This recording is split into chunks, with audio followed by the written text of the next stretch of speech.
Dave and Andy from Two Dudes Reviews here with Jonathan Davis. Congratulations, solo record. How does the rest of the Korn camp view you going out on the solo route? Is that a scary, intimidating thing? No, man, they're all happy for me. They all say they're happy for me. We're like a family. There's no like egos or weird stuff in my band. So they've all each put something else. You know, Head's got his band. Monkey put out something. Philly just put out his bass solo record, and Ray does his KXM thing, and so. We're just all happy. We all support each other. Nice. Now I've heard the Cheryl Valentine version of how Korn got their name. Yeah, that's probably the right one. Is it probably the right one? Yeah. Has something to do with with legendary folklore there in the Central Valley. Some felching and some stuff. Felching. That was the word. So that's really how Korn got the name. Mm-hmm. That's fantastic. Well, and when it comes to, like, you talk about the solo album, and obviously we just got to hear part of it, and I love it. It's fantastic, and I love the world music in it. I'm a drummer, so you need all the stuff. Dude, you can hear the real top. There's not no samples. You can just you can hear it's actually an instrument being played. Yeah, that's what I wanted to come across, and it's hard to find those players, man. Yeah. I have a djembe. I have two djembes now. Djembes are nice, but I mean the tabla is something you got to master. It's like these guys.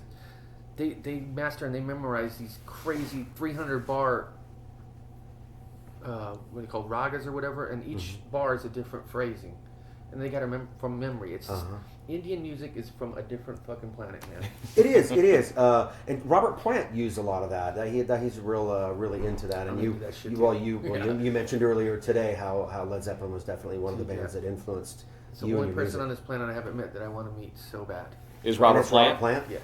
How does that happen, man? And I've hung out with Jimmy. I've hung out, with a lot of my heroes, but that's just one I haven't. So listen, if you were going to collaborate with anybody, let's say anybody alive or dead, you had one choice to collaborate with somebody. Who would that be? Robert Plant.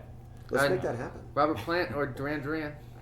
I know it's fucking like that, but right. Those were my Duran Duran was my hero growing up. All the new romantic music, and like I said, a lot of the wax tracks, Chicago wax tracks, music, and then when I started DJing, I really got into New York freestyle music, and that was like Stevie B and Noel, all these different acts, Company B, that it was like underground white label dance music that you'd hear in all these clubs.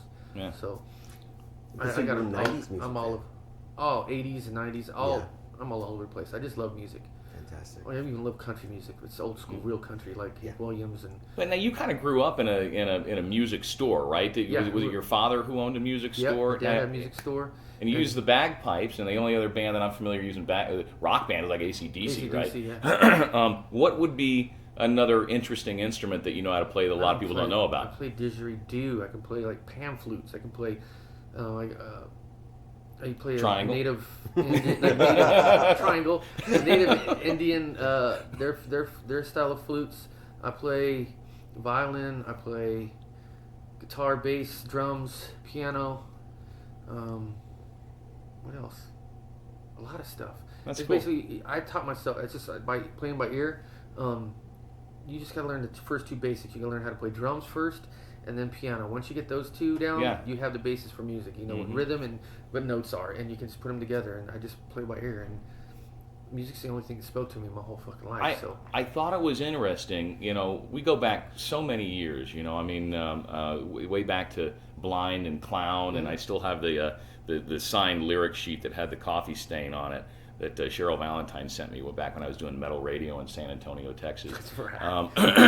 But I find it fascinating how when Korn first came out, the sound was so different, and your live on stage performance, you seem like you were on just almost another planet, so into the music. There's very few people that are that passionate. You must have a great dentist, because I've seen bloodied mouth. Have you broken teeth? Yeah, this is from 20 years of chewing on microphones. Wow. This is. Oh, you're kidding. No, look at it. That is wild. Yeah, I'm punk rock, bro. That's from years of touring. It took because my teeth would be straight like down like that, normal. That's why I have that. That's from wear and tear on the road, chewing on a microphone. So, I'm passionate about what I do. I love music, and it's my therapy. When I go out there, of course I'm intense. I'm singing about shit that really hurt me or I hate, and that became part of what I do. and I think that's what grabbed a lot of people. We were talking earlier. You were talking earlier, you know, and we're kind of regurgitating a little bit about what we heard from you earlier, simply because we want our listeners to hear that too. But you were talking earlier about this album took 10 years to get out there, and they asked you the question about, and most artists, I think, write songs about their life. I mean, that's where I think any artist gets his material, right? Is your life and what's going on now, and how much of this new album, how much of that brings you back 10 years or through the process of creating this thing that's taken so long? When I listen to it, I think back 10 years, but I consciously tried to make this record timeless to where, and I didn't know I was doing it at the time, but now I can listen to it now and it sounds current now, but I did it 10 years ago. And that's just, I think it's with the mixture, this hybrid of all kinds of world music and taking what I've learned in Korn and using new stuff, new school layering with my son and his partner. They did all the layering on the record. So there's all kinds of new school techniques in it and old school. It's all over the place. So I mean, when I listen to it, it does take me back, but it's also, I've changed a lot of it to make it more current. And I don't know, I'm really proud of it. I listen to it and go, that doesn't sound like 2007 to me or whatever. Yeah. You know what I mean? It's just a good song. I thought it was interesting, you doing this little segment with Alex Jones and the InfoWars guys. Oh, yeah. How much of your music, Jonathan, is inspired by, you know, the political climate? Because, you know, we're certainly a nation divided right now. Yeah. You got your Trump fans and you got your Democrats and you know, I've got a buddy of mine who's part of the DNC here, and I mean, Absolutely zero. Absolutely zero. Okay. It's not a political message. It's not a political message. You can never win a political No. argument. You can't. I don't even want to go there. And I think my music is for us to forget about all that shit. Yeah. So no politics. I stay out of it. Everyone asks me what I think about Trump. I don't have any comment. I'm just living. I'm making my music because our nation is so divided right now. You don't have a right answer, and I don't want to open up that can of worms. No. Well, and again, music is that one unifying thing. Yeah, definitely. In all of our worlds, right? Definitely. I mean, growing up, I've been a musician my whole life. It's funny hearing you talk about your story. I went to the Yamaha music school when I was 3, right? And learned the piano and a Central Valley guy too, right? Yeah, well, I went to high school in Madera. So you're Madera, yeah. I'm a Valley boy. You're right? a Valley boy. I know all about it there. Yeah, absolutely. But did you go to Storybook Land over there in Fresno? Oh my gosh. Remember that?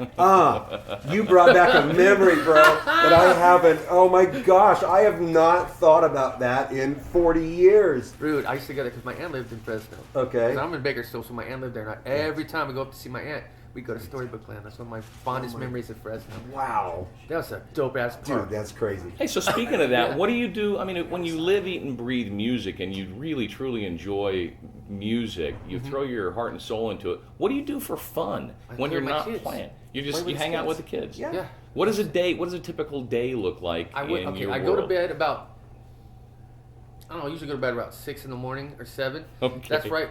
And I get like a half hour of sleep. I wake up and I get my boys ready for school. Okay. I get my boys ready for school. Their nanny comes and picks them up and takes them to school. I get them off. They're all set. They're gone. I crash the fuck out. Yeah. I'm asleep and I get up around 2 or 3. Around 3, I get up. I pick them up from school, and then we go to the studio and it's on. We got a basketball court in the live room. They bump all their SoundCloud rap. They're playing. They're playing. My son's in the same thing. He's got a SoundCloud. All the SoundCloud stuff, and then my other son Nathan will come over and he'll work because I got a production studio in my studio too that I let him room, so he works on music in there. We play Nerf Wars. We play video games. I got a serious video game addiction. I got like 6 rigs. I got a big 65-inch TV in every room of the studio. I can go and play anywhere. We all get on headsets and play video games. I'm a 14-year-old man. I've never grown up. I'm an old ass kid. Do your kids' friends think dude, your dad is just the coolest, they man? They think I'm cool, but do you ever get any flack from like the other parents? Like, I don't know who this guy is with the dreadlocks driving the. I don't know what you drive, but at first, Raptor. Raptor, huh? Yeah, at first, a lot of parents were looking at me, what the hell, and they thought I was Satan and all this stuff. Yeah. But you in the valley, there's a church on every corner, bro. So, yeah. I got a lot of looks, but when they got to know me and they know my kids, it's all good. I'm just a big old kid. That's cool. they know I'm always with them, and my he gets pissed because I steal them all the time from her. But when I'm gone on the road, then it's her turn. So Yeah. So Jonathan Davis, appreciate you taking some time to hang out with us, man. It's all good. Congratulations on the solo release. Now, thank you. as you mentioned earlier today, at this point when we're airing this, we don't have a name for the album yet, right? No, not yet. I had a name, and then I found out it was some other stuff, so I got to go back to the drawing board. And any idea on when people can, when it'll be available for human consumption? The whole thing. I guess we're gonna do an announcement sometime soon. It's gonna be exclusive, so I can't say at this moment. But all right, it's gonna be soon. Okay. It won't be next year. How's that for elusive? That's Wow. elusive. Yeah. That was very good. It's soon. Jonathan Davis from Korn, thanks again. Thank you, It's guys. Dave, it's We Andy, appreciate Two it. Dudes Reviews. Remember to check us out on the YouTubes. You can see the 360 live video version of this particular review and our hang with Jonathan Davis. Always good to see you, man. Thanks, guys. Really Perfect. appreciate it. Easy.